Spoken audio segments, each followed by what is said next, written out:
We are about to embark upon a series of strange and exciting, dangerous adventures.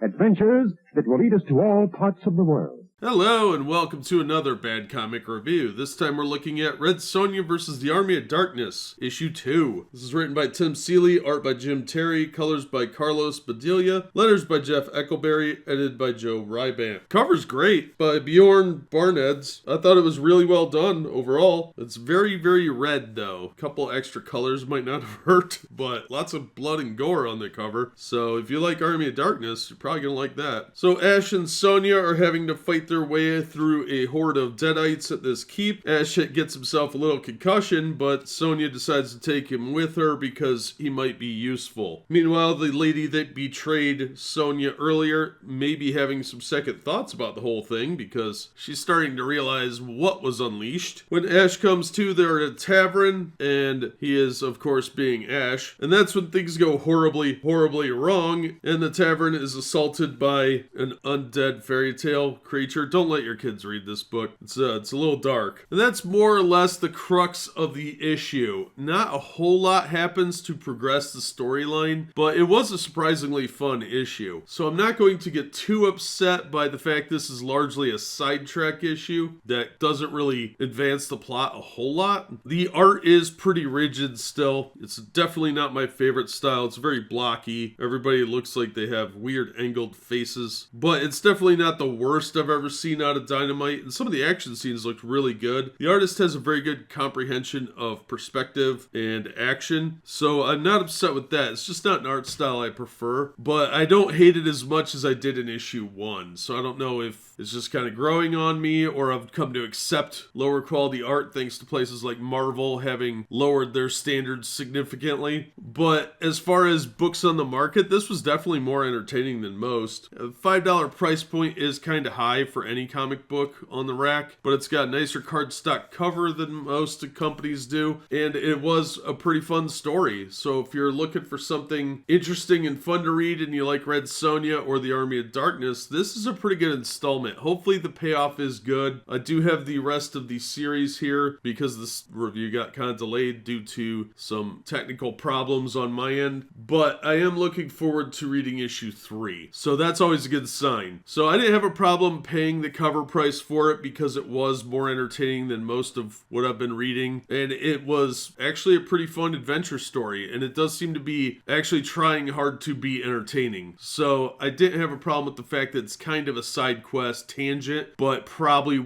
will be somewhat relevant later. So if you're gonna read this, I would say try and get it for less than cover price, of course, because $5 is ridiculous for comic books, but it's definitely not the worst thing you could buy, and it's above mediocre for sure as far as storytelling goes. Tim Seeley is really hit and miss for me, but when he does books like this, I'm more willing to take a chance on it because he seems to actually enjoy what he's writing. Pretty solid book all around, except the art is not going to be for everyone. But that's going to do it for this episode. Thank you so much for listening and supporting the channel. If you enjoyed the episode, please hit the like button and don't forget to subscribe so you don't miss future reviews. If you'd like to help the channel out in other ways, links are in the description to various support methods. And as always, we hope to see you on the next one.